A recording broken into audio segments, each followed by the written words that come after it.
तुम्हारे बगैर ईद भी अधूरी लगती है।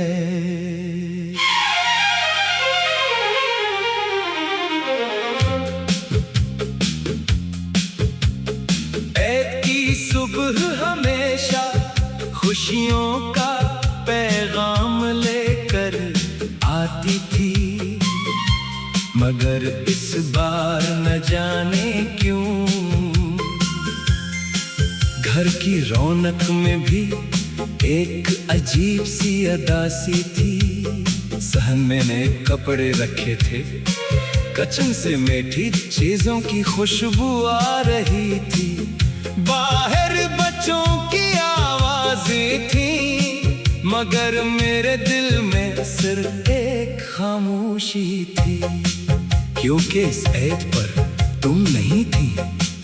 पिछली ईद मुझे आज भी याद है, तुमने फोन पर कहा था इस बार ईद पर मुझे जरूर याद करना। मैंने हंसकर जवाब दिया था, तुम्हें भूलना इतना आसान नहीं।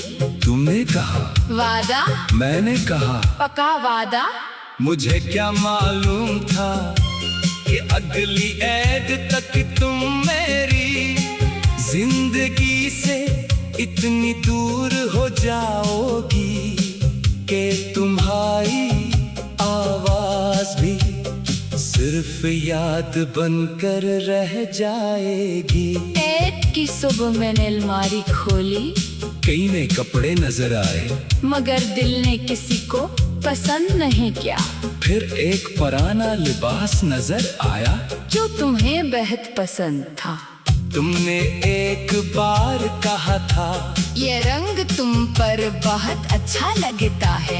मैंने वही लिबास निकाल लिया, पहनकर आईने के सामने खड़ा हुआ तो एक लम्हे के लिए ऐसा लगा जैसे तुम मेरे सामने खड़ी हो। तुम मुस्कुरा रही हो, मैं पूछ रहा हूँ कैसा लग रहा हो, और तुम कह रही हो अच्छे लग रही हो। अच्छे लग रहे हो, मगर ज्यादा खुश होने की जरूरत नहीं। मैं हंस पड़ा, फिर आईने में सिर्फ मैं था, तुम नहीं। मैंने आंखें झुका ली, घर वाले ईद की नमाज के लिए जाने लगे। सबके चेहरों पर खुशी थी, मैं भी इनके साथ चल पड़ा, मगर दिल कहीं पीछे रह गया था। नमाज के बाद सब एक दूसरे से गले मिल रहे थे। ईद मुबारक, आपको भी ईद मुबारक। हर तरफ दुआएं और मुस्कुराहटें थी।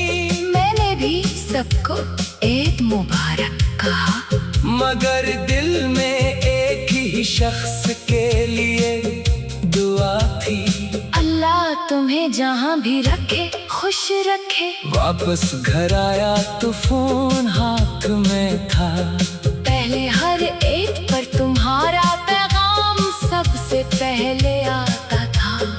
ईद मुबारक। इस छोटे से पैगाम में पूरी दुनिया की खुशी होती थी। मैं कई बार फोन देखता रहा, कोई पैगाम नहीं पाया। मैंने खुद को समझाया कि शायद तुम मसरूफ हो, फिर सोचा शायद तुमने मुझे भुला दिया है।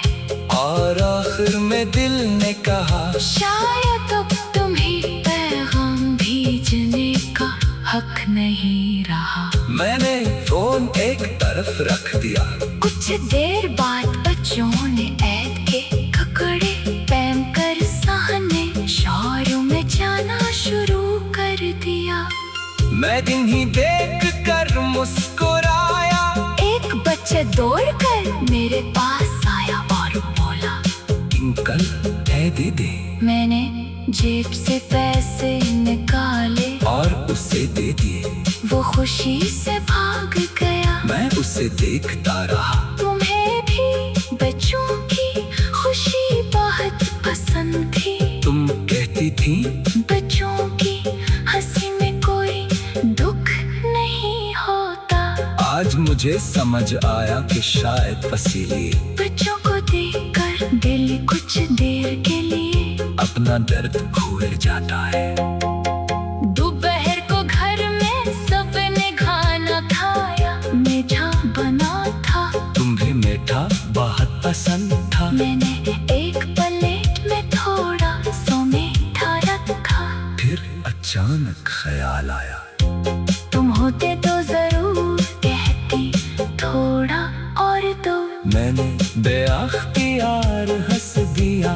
फिर आंखें नम हो गई। कभी कभी खुशी और उदासी एक ही लम्हे में आ जाती है। शाम को मैं छत पर चला गया। आसमान पर सूरज डूब रहा था। गली में बच्चे खेल रहे थे। घरों से ईद की खुशियों की आवाजें आ रही थी। मैंने फोन खोला, तुम्हारी पुरानी तस्वीर सामने आ गई। तुम ईद के लिबास में मुस्कुरा रही थी। मैंने तस्वीर को देखा और आहिस्ता से कहा, ईद मुबारक। कमरा खामोश था। कोई जवाब नहीं आया, मगर मुझे जवाब की जरूरत भी नहीं थी। मैंने पहली बार महसूस किया फिर मोहब्बत का एक मरहला वो भी होता है जहाँ इंसान बात तो करता है मगर जवाब की उम्मीद नहीं रखता। तुम अब मेरी जिंदगी में नहीं हो, मगर मेरी दुआओं में हो। और शायद यही काफी है। रात को घर में सब सो गए। मैं छत पर गिरता चांद देख रहा था। तुम्हें भी इस बार न जाने क्यों घर की रौनक में भी एक अजीब सी उदासी थी।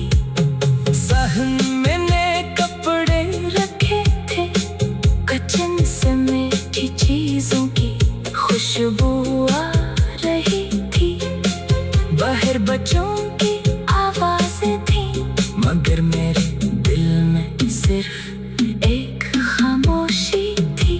क्यों इस ईद पर